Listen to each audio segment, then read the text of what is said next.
Labeling lines and areas are special challenges on a map. With lines, we want to follow the line segment even if it's curved. So we don't want to, for example, use a straight line along a river in order to label the river in general. However, we also don't want to follow each little curve of the river, or else we kind of get this text that's harder to read because it's not a nice smooth line. What we really want to do is put in something called a spline line, which is like a smooth line you would get by kind of bending something flexible, and just follow that spline line along in order to label the creek in this example here. And we can see sometimes more or less curvature is needed. In this example here, many of these are almost straight lines, but they're following the rivers and they're quite legible. In other cases, there might just be a little bit of a curve to the label in order to have it better match the flow of these various rivers here.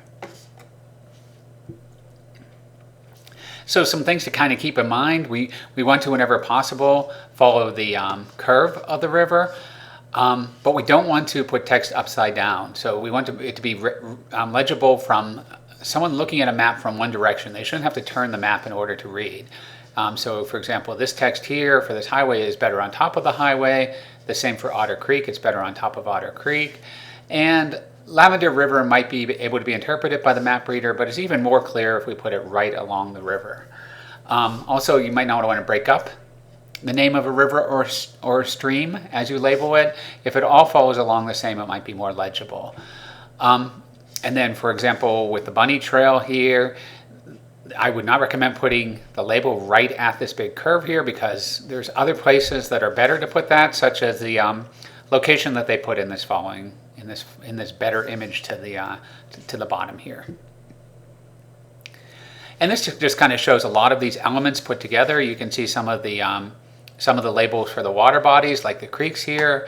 They follow along a curved line next to the creek, up in this case here as well. And then there's the roads are generally fairly straight lines, but then sometimes occasionally there's a curve to these roads. So everything's kind of following along where you would expect it, and it makes it easy to read the map, even though this is a quite complex map in this area. So when we move on to areas, some areas might include things like mountains or lakes or other bodies of waters, things that don't have a definitive boundary and tend to be somewhat elongate or cover an irregular area. When we're labeling things like mountains, we might want to stretch out the name of the mountains, like the different names for the Alps in this area here, so that it kind of spans the entire mountain range in this example here. So that's one way that we can label areas. It might be a little more clear if we look at water bodies, because they have more distinct boundaries. But in this case here, not so much curved lines, but these lines kind of span the lakes, whether it be Lake Superior here or Lake Michigan here. And the labels are oriented so that they go across the whole lake, with Lake Huron accounting for this other part of the lake up here. So these labels of areas tend to span those areas and are oriented in different manners.